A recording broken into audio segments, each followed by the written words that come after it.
Hey everybody, Season 2 of my SMP, the Fable SMP, starts tomorrow, and I'm super excited about it.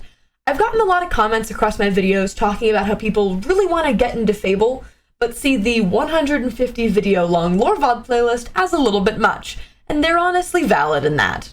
So, I put together this 10-minute long summary video for all of Season 1, so that anybody wanting to get into Fable can. I do still recommend going back and watching the important lore VOD playlist, which I'll link right here. But yeah, hopefully anybody wanting to get into Fable at the start of Season 2 will be a little bit less lost after watching this video. I spent way too long editing this, so I hope you all enjoy. Without further ado, I present Fable SMP Season 1 in 10 minutes.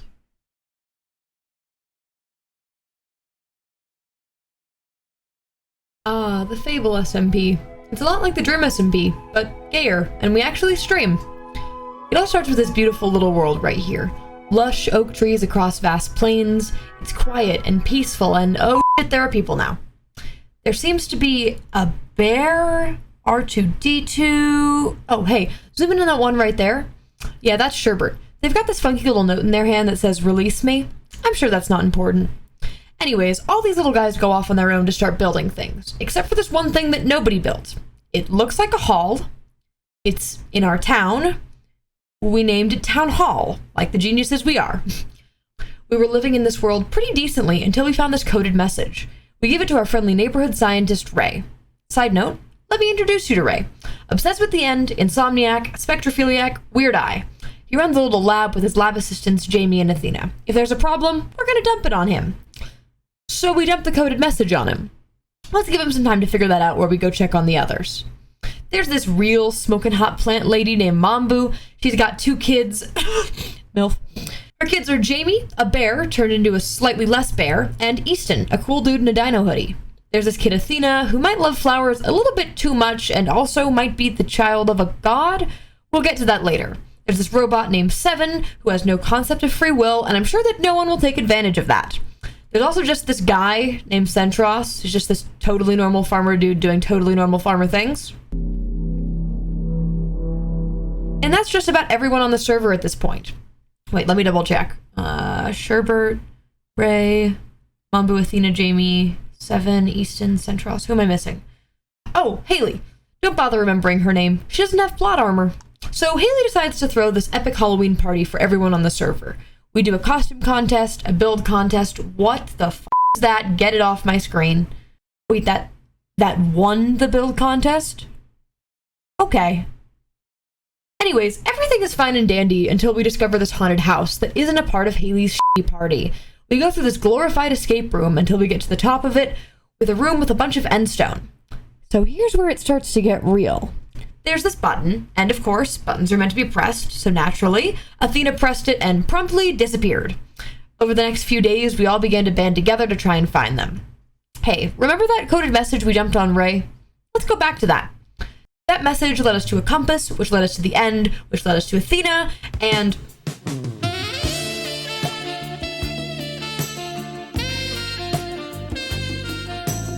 Cut that out, we're not at that arc yet. And Ghosty, an adventurer who got trapped in the prison by Indiri, and I forgot to talk about the gods. Something something library, something something, all you need to know is that there's Fable, god of creation, Indirian, goddess of mind, Netherem, god of destruction, and a bunch of smaller, less powerful gods below them. Anyways, back to prison times. So this prison has little buttons on the outside, and we figured out that if we want to save the people inside, we have to trade places with them. Angsty, right? Long story short, the prisoners go free, and Sherbert, Centros, and Easton stay in their place. Roll the clip of Angsty Mambu! I promise to you that I'm going to make up for everything. Okay? And... okay. Take care of Jamie, and I'll take care of swiping. Ray? What do you mean? Rita! Thank you, editor. It's me. I'm the editor. The rest of them go home, but they're determined to save their friends from the end. So Ray conducts this ritual to speak with Indirian and convince her to let his friends out. She agrees, but forces him to rip his own eye out and use it to open the portal. I won't roll the clip of that one. But it works. They come back and then everything is fine. Everybody gets married and live happily ever after. Psych! So they're evil now. Indirian essentially corrupted their brains, and now they want to do not pog things, like blowing up the big tree. They go from prank gang to prank gang, and start to commit arson and property damage. Sherbert, in a brilliant moment of villainry, says, I think I want a child, and maybe a robot, just to keep things fresh. So they literally just go and grab them, and it works? Meanwhile, everyone's been finding tons of these weird libraries, especially this Will guy. Wait, did we not tell you about him? Oh yeah, no one told him anything either. But yeah, all these libraries are coming with a whole lot of questions, so we decide to get this, dump them on Ray. Including the fact that there's a bunch of gods flying around like off-brand versions of everyone, especially this one guy. Hi there. God. Oh, What? well, I'm sure that's fine. Anyways, Sherbert decides despite their evil-looking rash, they want to have a healthy relationship. So they go on a date with Mambu where nothing goes wrong and everything is fine, and oh shit, the forest burned down. In a great moment of parenthood, Mambu decides to lock Jamie, her kid, in their very secure, totally normal apocalypse bunker. Again, this is just for your own good. Okay.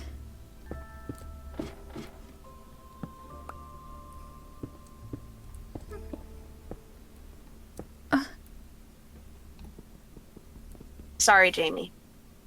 Slowly, everyone starts realizing that their stuff probably didn't spontaneously explode, so the rest of the server, aka literally everyone except Mambu, bands together to stop the evil menaces who've been destroying the server piece by piece. Oh wait, that off-brand god is back. Let's check back on the Purple Rash gang. It's not fair. It's never going to be. Oh, wow, that's just not healthy at all. And apparently the robot can one-shot everything? At this point, Athena starts to catch on that this probably isn't a prank gang anymore and books it out of there. So yeah, Sherbert was pissed and decided to go kidnap Haley instead, because that makes sense. Yeah, it turns out Sherbert isn't really good at doing all the evil stuff. Let's look at the score.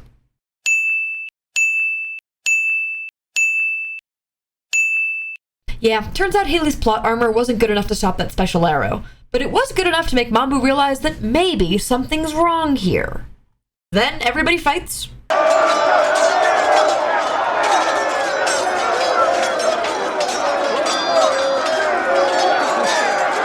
And literally nothing changes, so they decide they need to find another way to fix the problem. Remember that apocalypse bunker? It sure does look like a prison, huh? It was at this moment the robot ascends to a higher state of being and says, oh, this shit fucked, and helps the server lure Sherbert into the bunker where they promptly have a temper tantrum. What are you? I'm running away. No, you're not. No, you're Right not. now. No, what? What? With Sherbert out of the way, Raynai the science guy starts looking into how to uncorrupt Sherbert. They do a lot of totally ethical experiments, including splashing potions of mind weakness on Jamie and Ghosty. psst. Psst. Can we go on that arc now? Fine. Ray thinks it's real hot when he does experiments on Ghosty, and Ghosty thinks it's real hot to get experimented on. They start to get feelings for each other and date. It's a real dub for the LGBTQ plus community. Can I kiss you? Yeah. Is this okay? Yeah.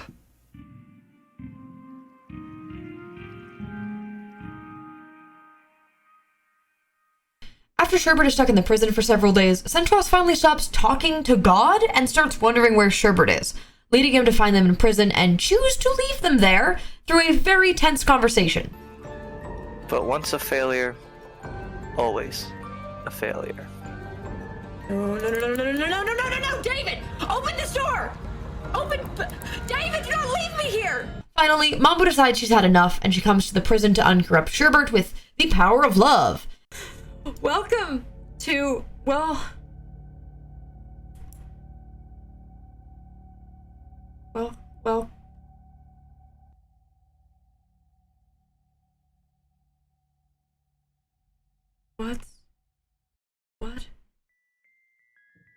What did you do?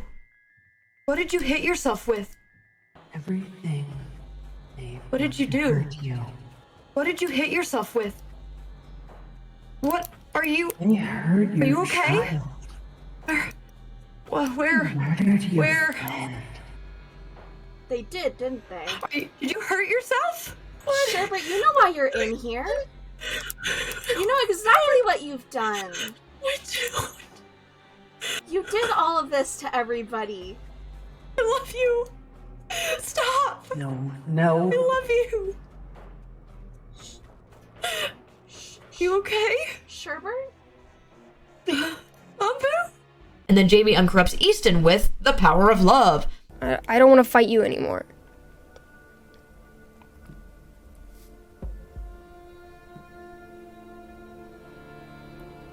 Amy? Easton? And then things kind of start to go back to normal. Sherbert learns about all the things they did while they were under Endarian's mind control and decides to repent by holding a funeral for Haley. Everyone cries, everyone says, I wish I knew her better, and that's that. Until they find out that Centros has rigged the entire area with TNT. He gives a badass villain speech, presses the button, and